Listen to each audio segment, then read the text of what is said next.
Trying something a little different today. I'm going to record live and do limited editing and try to get out more movie summaries in a shorter time. I'll still make my traditional long forms and some shorts, but I'm going to try this new format and see how it works. You can let me know in the comment. I appreciate your support. How's it going? I wanted to talk to you a bit about a movie I just watched. It's an old movie. I've seen it many, many times. It's called The Fighting 69th, and it came out in 1940. This movie stars James Cagney. I'm a big fan of this guy, who was a great actor.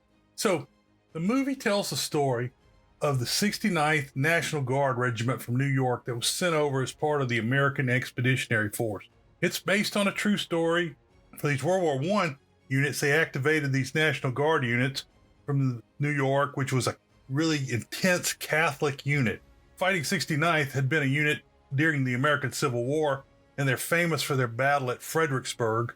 They very Catholic, very traditional, a lot of local guys from Irish immigrants that were Catholic.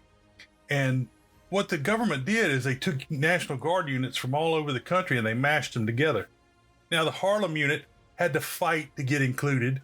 Can you imagine fighting to get your unit included in the war? Wouldn't happen today, but it happened back then. But they would take like Alabama units and stuff like that, and they mashed them all together and made the All-American division that was sent over there as the American Expeditionary Force. Well, this movie tells that story. The movie focuses on one guy, Jerry Plunkett, played by Cagney, and he's a real tough street guy, you know. He's not really a coward. He's a physically brave guy. But when he gets to the unit, he can't really follow instructions because he's more of a rogue guy. And then when they eventually get up to the line in France, he freaks out because he can't just sit around while artillery's bombarding him. He wants to do something. So through a series of events, he gets in trouble. Jerry Plunkett, who's kind of protected and watched over by Father Duffy, who was played by Pat O'Brien. And he's just as sappy as Knute Rockne, you know. It's the same movie where Win One for the Gipper by Ronald Reagan.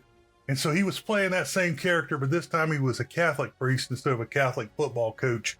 Eventually, Jerry Plunkett gets so many people killed that they court-martial him for cowardice, and they sentence him to death. He doesn't want to really die like that by execution, and he begs the father to let him go. Won't do it. So by happenstance, an artillery shell hits where he's being imprisoned and blows the wall down. And instead of escaping, he sees Father Duffy preaching to some men to be brave, and he goes forward to help out. And in one critical moment, he helps Big Mike, a soldier who was too big to be in the military, played by Alan Hale Sr. That's the father of the Gilligan's Island skipper.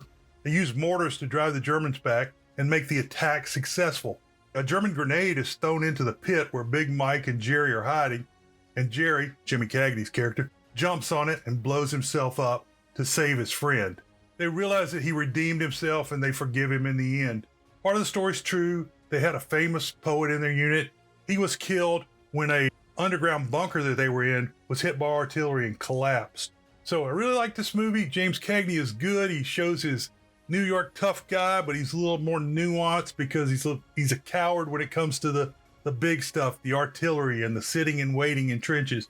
One really great moment in this movie is he is talking to another fellow from New York who's obviously Jewish, pretending to be Irish so he can be in the unit, and they get into a Yiddish conversation in the movie.